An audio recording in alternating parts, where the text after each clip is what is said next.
온정으로 맺어진 공동의 연대. 동물들은 나름대로의 방식으로 자신들에게 조금만 더 잘해달라고 혹은 그냥 내버려둬 달라고 사람들에게 끊임없이 요청하고 있다.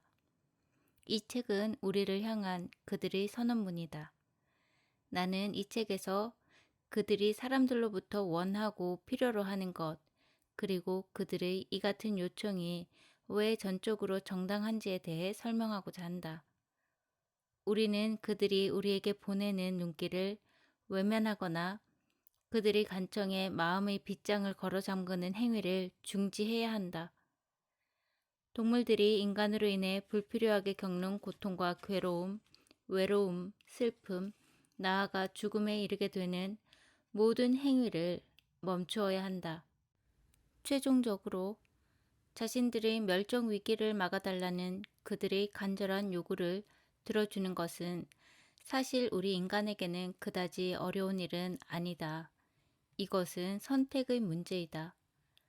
우리가 자연의 세계를 이해하고 인간에게 이로운 의학 개발을 연구하는 것에서부터 삶에서 즐거움을 얻는 법, 우리가 무엇을 구입하고 어디에 살며 어떤 것을 먹고 입는지의 문제, 심지어 가족 계획에 이르기까지 지금의 방식과는 다른 것을 선택하는 문제다. 나와 함께 여러분도 동참해 주기를 바란다. 우리가 동물들을 필요로 하는 만큼 동물들도 우리를 필요로 하고 있다. 이 선언문은 우리가 동물과 관련된 행위와 감정의 인식 체계를 전환해야 한다는 현재의 인식 체계가 제대로 돌아가지 않고 있다는 점에서 지금 바로 전환해야 한다는 절실하고도 급박한 개혁의 주장을 담고 있다. 현재의 방식은 그동안 동물계와 지구 전체에 큰 피해를 끼쳐왔다. 이에 대한 우리의 부인과 무관심을 지금 당장 버려야 한다. 우리가 동물들의 삶을 향상시키기 위해 지금부터 노력하면 우리의 삶은 나아질 것이다. 물론 동물들을 대변하여 말하기는 어렵겠지만 그들도 고통을 피해서 건강하게 살고 사랑받기를 원한다는 점에서 우리 인간과 다를 바가 없으므로 그다지 터무니없는 일도 아니다. 우리에게 우리의 감정이 중요하듯 이 동물들에게도 그들의 감정은 중요하다. 더 나아가 모든 생명체는 본질적으로 좋은 일을 하려 하고 상대방의 기분을 좋게 해주려는 본성을 타고난 듯하다. 그러므로 이 책의 주제는 인간을 포함한 모든 동물들이 기본적으로 친절하고 연민과 온정을 지닌 존재라는 것이다. 하나의 세계를 공유하고 있는 동료로서 인간은 우리와 함께 사는 존재를 위해 많은 일을 할 수 있으며 많은 일을 해야만 한다. 내가 낙관론을 유지할 수 있는 이유도 바로 이것이다. 선의, 친절, 연민, 그리고 온정은 모든 생명의 본능으로 인간과 동물 사이의 갈등이든 혹은 사람들 간의 갈등이든 우리는 그것을 치유하기 위해 최선을 다한다.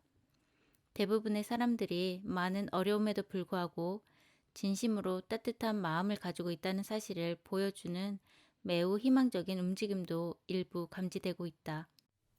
선의와 친절, 연민과 온정은 전 세계 사람들이 동물들을 보다 큰 존중과 존엄성을 가지고 대하도록 이끈다. 또한 인류의 운명이 더 정확히는 지구상 모든 종들의 운명이 극히 위태로운 상태에 처해 있으며 당장 행동에 나서야 한다는 사실을 깨닫게 한다. 동물들을 보호하기 위해 우리는 온정의 발자국을 더 넓히고 이를 지속시킬 수 있는 행동에 나서야 한다. 우리가 동물들을 더 따뜻하게 대하고 지구를 평화롭고 지속 가능한 곳으로 만들고자 노력할 때 우리가 동물들에게 미치는 부정적 영향은 줄어들 것이다. 상호 대립되는 요소들은 항상 균형을 이루려 하기 마련이어서 어떤 일은 실현되고 또 어떤 일은 그렇지 못하게 된다. 하지만 만일 우리가 동물들의 편안한 삶을 우선시한다면 궁극적으로 올바른 결정에 도달할 수 있을 것이다. 환경 문제가 사회의 전체적인 변화를 요구한다 해도 개인의 일상에서 우리가 내리는 사소한 결정을 통해 우리는 온정 발자국을 더 넓힐 수 있다.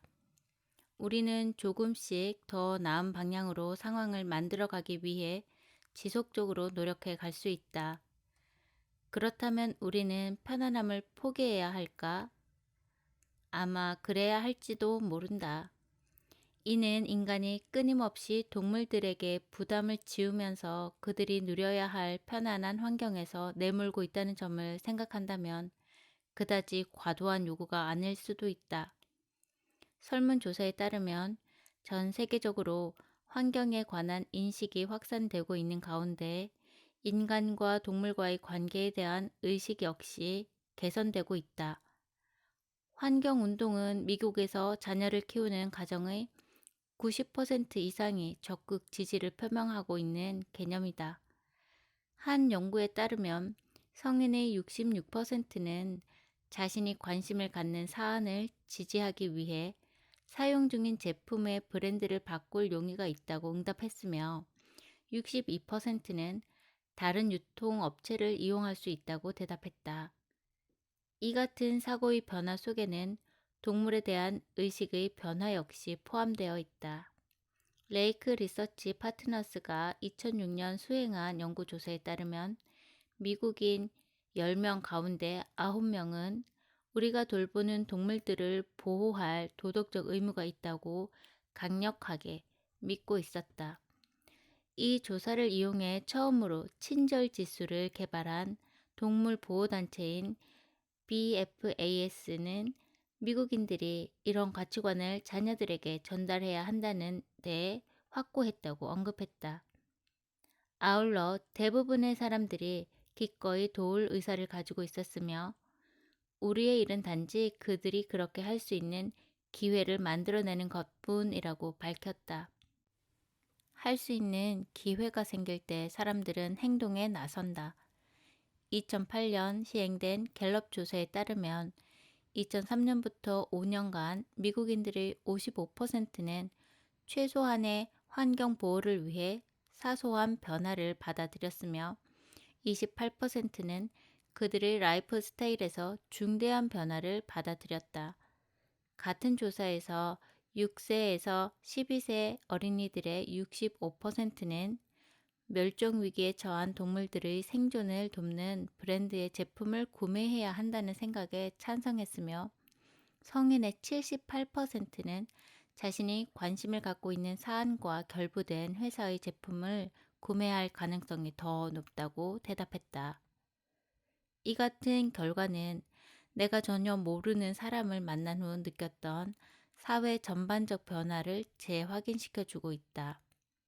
종종 비행기를 타거나 공항에서 대기하고 있을 때 누군가 말을 걸어오면 나는 사람들이 한결같이 인간이 동물에게 미치는 영향에 많은 관심을 갖고 있다는 사실에 놀라면서도 행복해진다.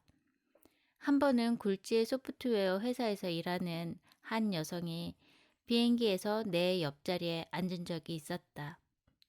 나는 쓰고 있던 원고의 오자를 확인하고 있었는데 그녀는 나에게 무슨 프로그램을 사용하는지 물었다. 나는 동물의 감정에 관한 책을 작업하고 있는데 그래서 동물을 언급될 때마다 워드 프로세서 프로그램이 who와 whom을 that과 which로 바꿀 것인지를 물어보지 않았으면 좋겠다고 말했다. 왜냐하면 동물은 사물이 아니라 주체이기 때문이다.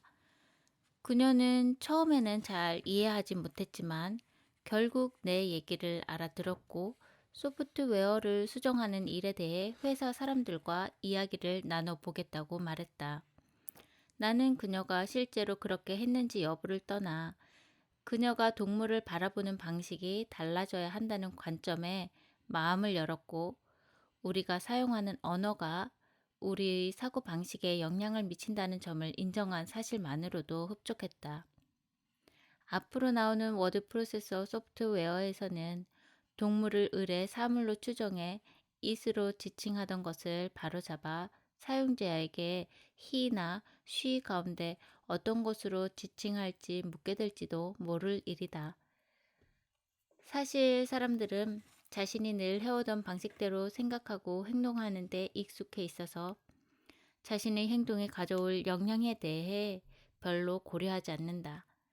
하지만 그들이 관심을 환기시키고 사실 관계에 대해 친절하고 예의 바르게 설명하면 대부분 귀 기울인다. 동물들이 도축장에서 혹은 도축장까지 가는 과정에서 실제로 어떤 일이 벌어지는지에 대해 알고 나면 상당히 많은 사람들은 경악을 금치 못했다. 마찬가지로 사람들은 실험실이나 경기장에 닫혀진 문 뒤에서 무슨 일이 일어나는지 알지 못한다. 그동안 공개되지 않았던 일이 알려지면 그것은 뉴스의 헤드라인이 되기도 한다. 경주마 에이펠스의 이야기가 전 세계 언론에 소개되었을 때 나는 2008년 5월 바르셀로나에서 열린 세계동물 포럼에 참석하고 돌아오는 길이었다. 134회 켄터키 더비 경주에서 양쪽 앞다리 무릎이 부러져 트랙 위에서 안락사 당한 에이펠스는 일개 사설 훈련소가 아닌 처칠 다운스 경마장의 관중들이 보는 앞에서 죽었다. 돈이라는 미명하에 경주마들은 종종 학대받고 힘에 부칠 정도로 혹사당하다가 부상을 입거나 원치 않는 안락사에 처해지기도 한다.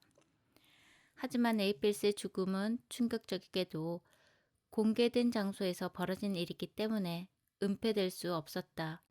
나는 이 사건으로 충격을 받은 옆자리 승객과 동물의 지각 능력과 모든 종류의 동물 학대에 관해 많은 이야기를 나누었다.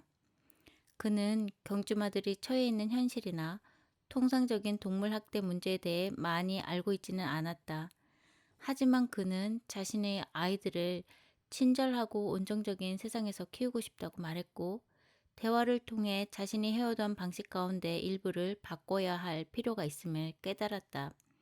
그에게 있어서 아주 잘된 일이다. 내가 인간 본연의 온정이나 배려 같은 측면을 말하면 어떤 이들은 그것을 그저 희망사항쯤으로 여기는 경향이 있는데, 앞으로 보게 되듯이 나의 믿음은 확고한 과학적 사실에 근거하고 있다. 제시카 피어스와 나는 책 야생의 정의 동물들의 윤리적인 생활에서 동물들 역시 도덕적 결정을 내리고 친절과 온정 그리고 연민을 표현할 수 있는 인지와 감성 능력을 가지고 있으며 동물들이 불투명하고 변화하는 세계와 어떻게 타협하는지 연구함으로써 우리 자신에 대해서도 많은 것을 배울 수 있다고 주장했다.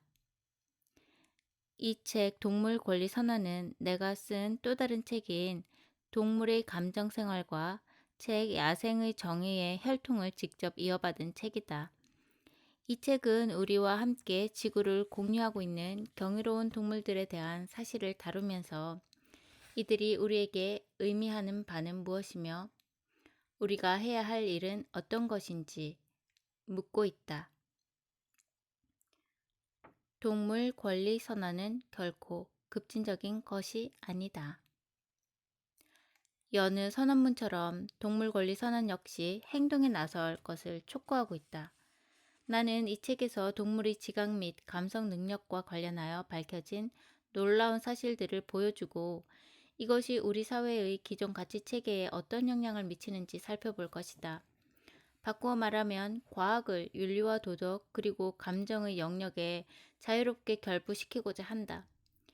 일반인에서부터 정책 결정자들, 동물보호협회와 환경단체의 관계자에서 보통 사람들과 개개인에 이르기까지 동물을 연구하거나 사육 또는 도축하는 일에 종사하는 사람은 물론이고 동물들의 삶을 개선시키기 위해 노력하는 사람들과 다양한 집단에게 행동을 촉구할 것이다.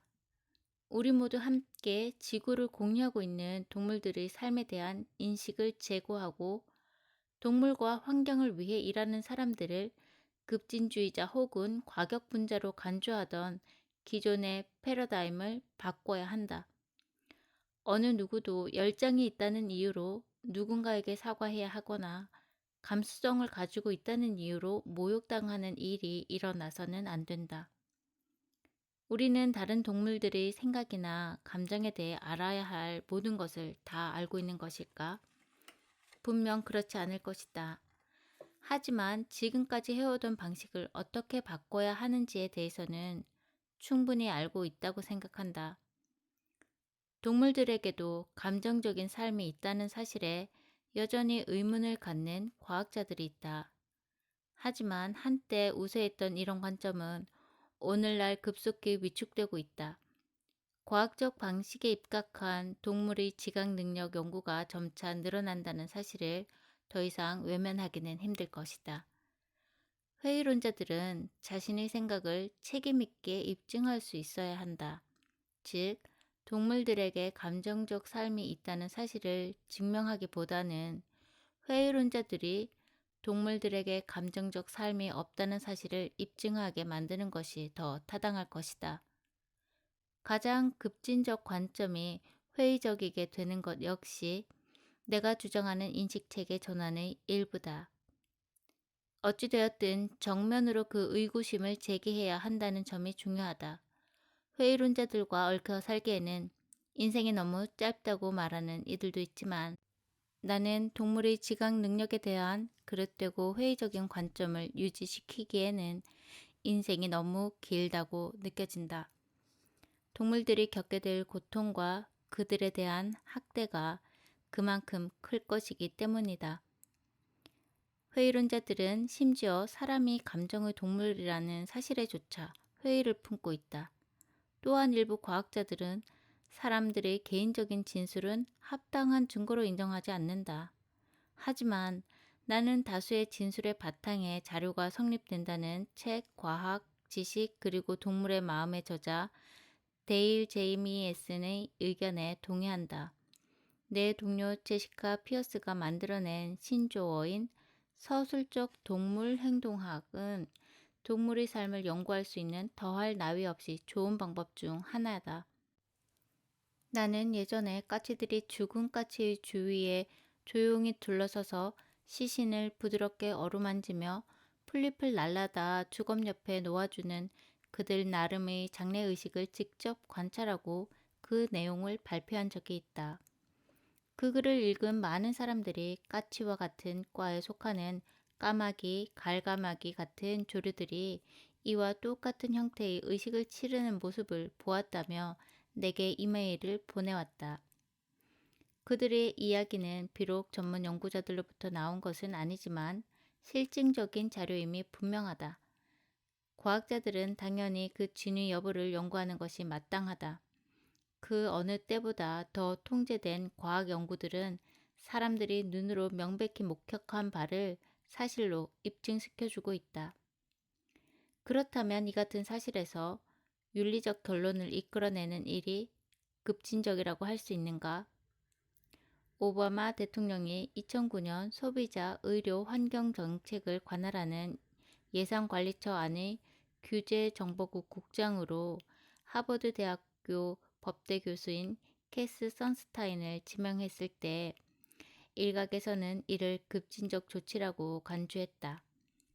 2009년 1월 언론 보도에 따르면 소비자 자유센터가 선스타인을 극단주의자라고 주장한 이유는 다른 무엇보다도 그가 한때 오락이나 과학실험 그리고 농업 분야에서의 동물 이용과 관련하여 광범위한 규제 조치가 필요하다고 말했기 때문이었다. 또 선스타인은 식용을 위해서가 아닌 스포츠와 오락을 위한 사냥은 불법화되어야 하며 그레이하운드 경주, 동물을 이용한 화장품 테스트, 그리고 비인도적 환경에서 사육 생산되는 고기의 소비도 근절되어야 한다고 소신을 밝혔다.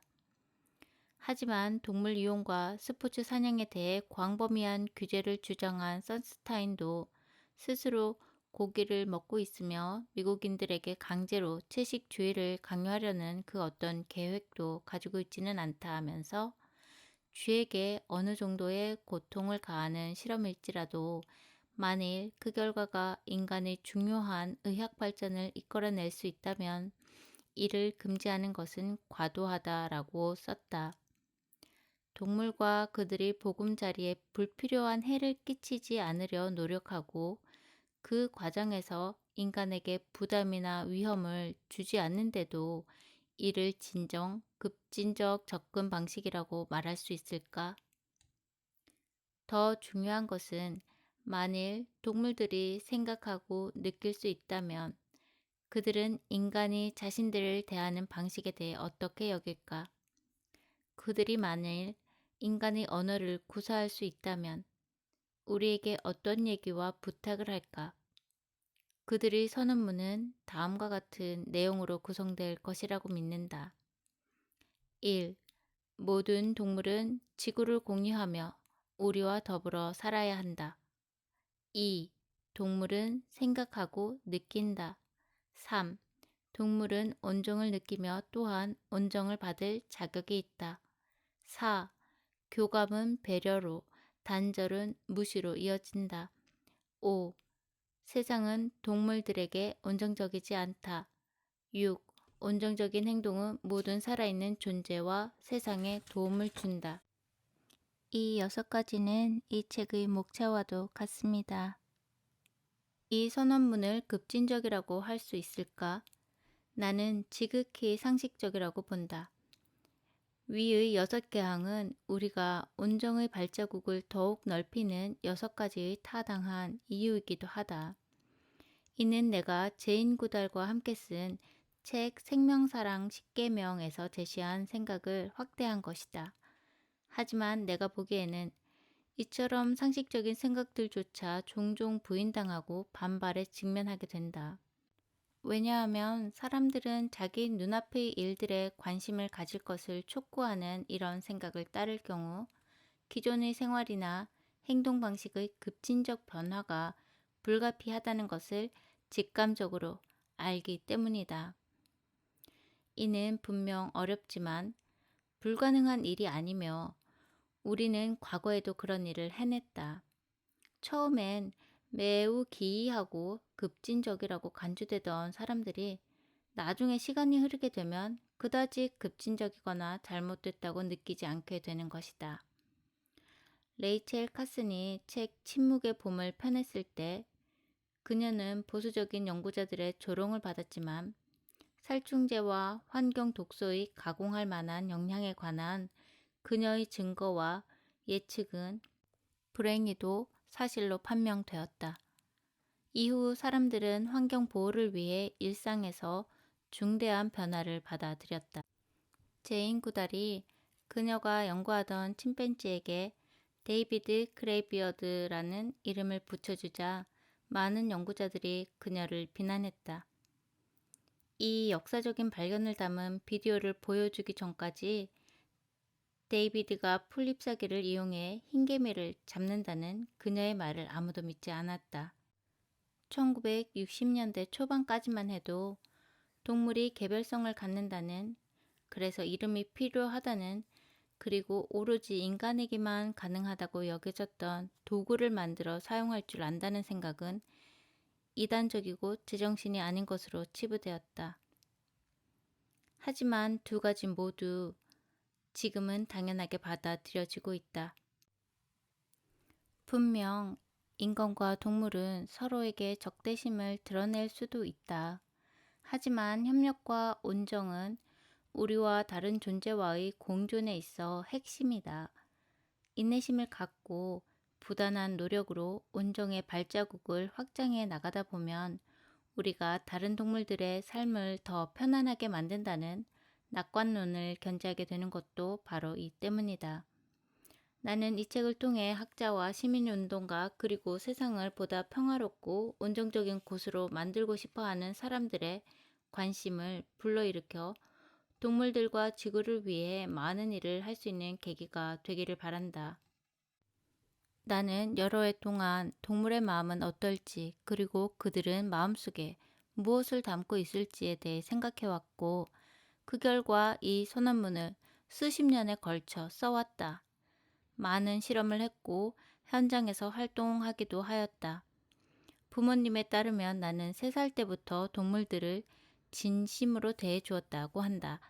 나는 어렸을 때부터 직관적으로 동물들이 영리하여 온정적이라는 사실을 깨닫기는 했으나 인내를 요하는 과학적 탐구를 통해 내 생각이 옳았다는 사실을 입증하는 데는 수십 년이 걸렸다. 과학은 우리들 가운데 그토록 많은 사람들이 이미 알고 있는 사실을 따라잡기 위해 노력하는 중이다. 우리의 직관력은 놀라우리만큼 정확하며 우리는 스스로 이 능력을 인정해야 한다. 좋은 일, 나쁜 일, 그리고 추악한 일. 나는 그 어떤 변화의 주장도 현재에 대한 평가와 이해가 선행되어야 한다는 점을 책 전체를 통해 제시할 것이다. 나는 매일매일 동물의 복지와 과학 연구 그리고 그들의 놀라운 지적 능력과 깊고 풍부한 감정 및 윤리적 삶과 관련해 세상에서 일어나는 일들을 빠뜨리지 않으려고 노력한다.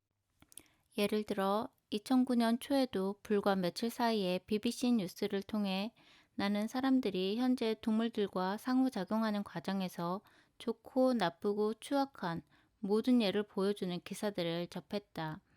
콩고 민주공화국의 비론가 국립공원에서는 마운틴 고릴라들의 개체수가 증가했고, 반면 황제 펭귄은 멸종위기에 처해 있으며 지구온난화가 되돌이킬 수 없는 지경에 이른 듯하다는 기사를 접했다.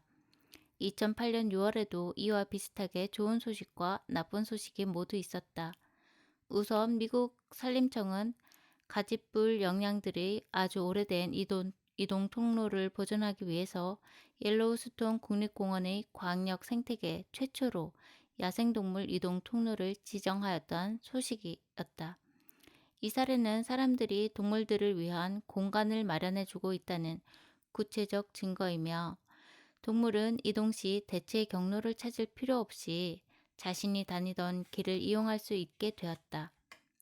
얼마 후 나는 전 세계 영장류의 절반에 달하는 303종이 인간에게 잡아먹히거나 서식지 파괴로 멸종위기에 처해 있다는 연구 결과를 접했다. 이처럼 전 세계 동물 종에게 일어나는 좋거나 혹은 나쁜 뉴스를 접할 때마다 나는 때로 혼란스럽고 감정적으로 소진 상태가 되기도 한다. 지구온난화가 전 세계적으로 극적인 영향을 미치고 있는 가운데 대부분의 사람들은 여러 취약한 서식 환경에 적응하며 진화해온 동물들의 안타까움을 느낄 것이다. 동물들이 사라질지 모르는 현실에 직면해 있는 가운데 세상은 이로 인해 매우 많은 것을 잃게 될 것이 분명하다.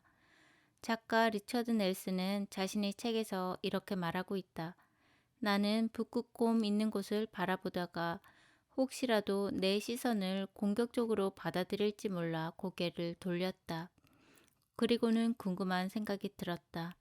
빙산 위를 이동하는 방법에 대해, 폭풍우 속을 뚫고 살아가는 방법에 대해, 다른 북극곰을 대하는 방법에 대해, 눈 동굴 속에서 새끼곰을 기르는 방법에 대해, 여름날 떠나는 빙산 위에서 바다 코끼리를 공격하기 위해 몰래 접근하는 방법에 대해, 바다 표범이 숨구멍으로 모습을 드러낼 때까지 기다리는 방법에 대해 이 북극곰이 알고 있는 것들을 내게는 가늠할 길이 결코 없을 것이다.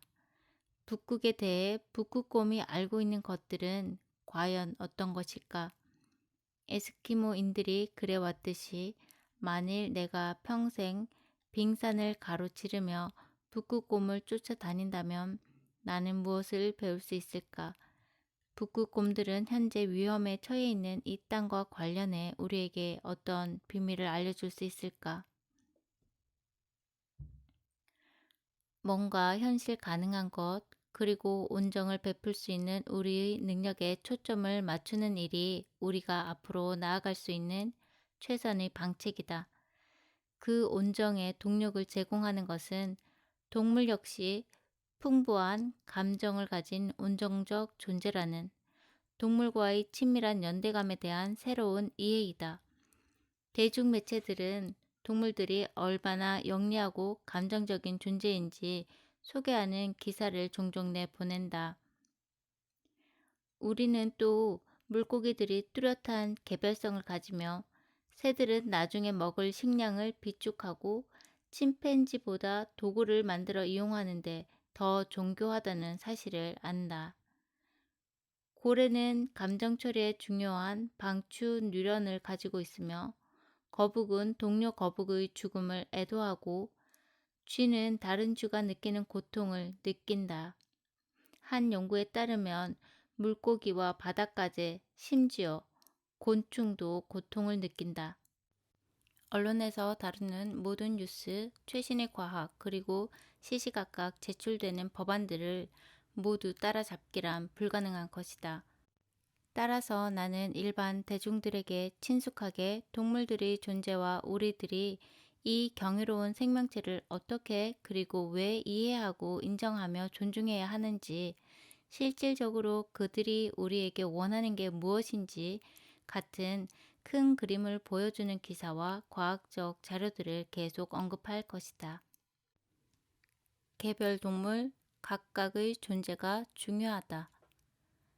인간은 본래 친절한 성향을 타고났지만 그것을 구체적인 행동으로 나타내려면 관심과 교육, 정직, 용기가 필요하다. 우리가 동물이 원하고 느끼는 것, 필요로 하는 것을 이해하고 존중할 때 우리와 가까운 혈통 관계에 있는 동물들뿐만 아니라 모든 동물이 중요하다고 믿을 때 인간은 동물들을 친절하게 대할 수 있을 것이다. 오로지 우리의 편의를 위해서가 아니라 우리가 도덕적으로 배려해야 할 대상을 확장하여 동물을 포함시키고 우리 자신의 행동을 정직하게 평가할 때 인간은 동물 복지를 위해 행동하게 될 것이다. 통상 우리가 수십억에 이르는 동물들의 삶에 어떤 영향을 미치는지, 바꿔 말하면 그들의 삶을 어떻게 관리하고 통제하는지 고려해 본다면 우리의 주된 관심은 인간 자신의 필요인 것이다. 그렇게 생각하기 쉬운 건 우리가 보다 많은 능력을 가지고 있다고 생각하기 때문에 마치 우리가 원하는 대로 다른 형태의 삶과 지상의 풍경을 바꿀 수 있는 듯 보이기 때문이다. 실제로는 지구의 기상 변화가 명백히 보여주고 있듯이 우리의 통제력은 우리가 믿고 싶어하는 바에 미치지 못한다. 또 우리는 냉정한 완곡어법으로 우리 행동의 진실을 가장할 때가 있는데 종종 관리와 통제라는 말은 실제 도사를 의미하는 경우가 바로 그렇다. 한 번은 아침에 자전거를 타고 집으로 되돌아가다가 야생동물 관리라는 광고가 쓰여져 있는 트럭을 보고 운전자에게 하는 일이 무엇인지 물었다. 그는 킬킬대며 사람들이 원하는 동물을 죽여주는 것이라고 대답했다. 나는 그게 당신이 생각하는 야생동물 관리냐고 되물었다. 그러자 그는 나야 어떻게든 해결되면 그만이죠.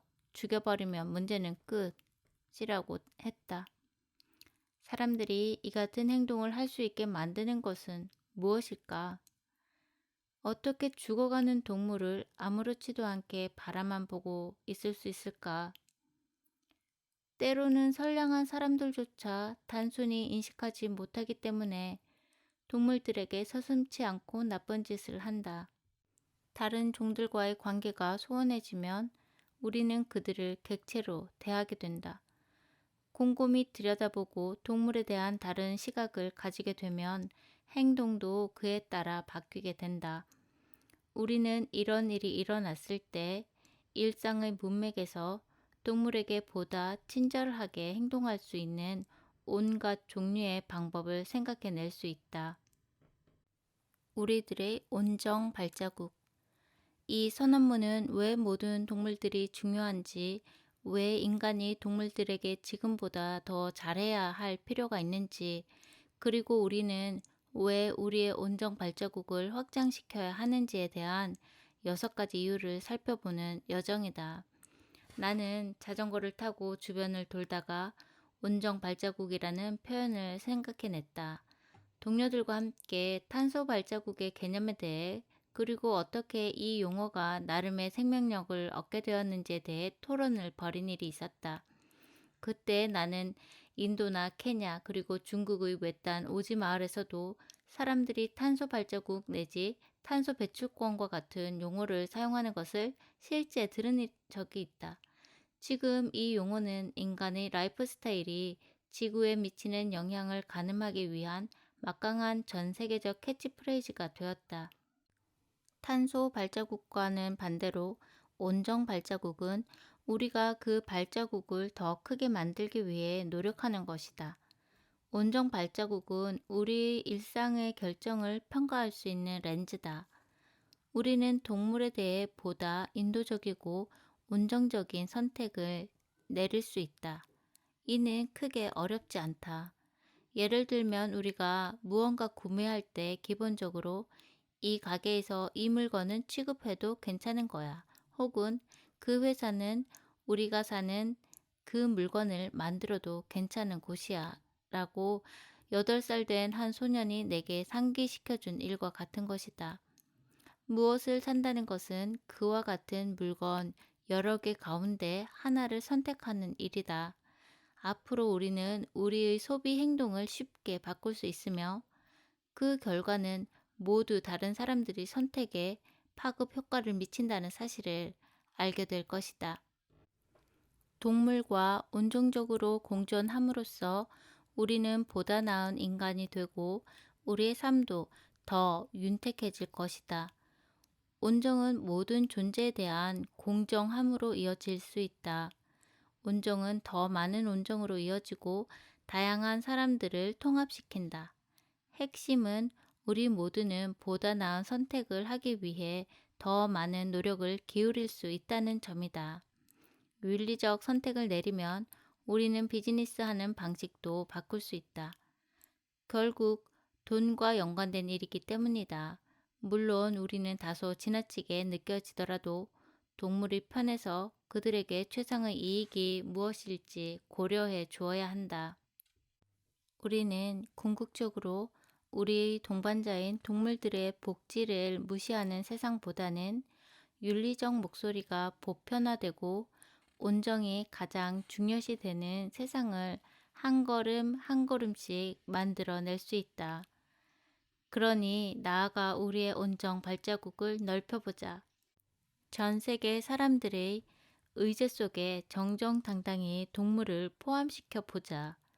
지금은 모든 살아있는 존재를 위해 더 나은 세상으로 만들기 위하여 우리가 타고난 선의와 친절함을 이끌어내야 할 때다.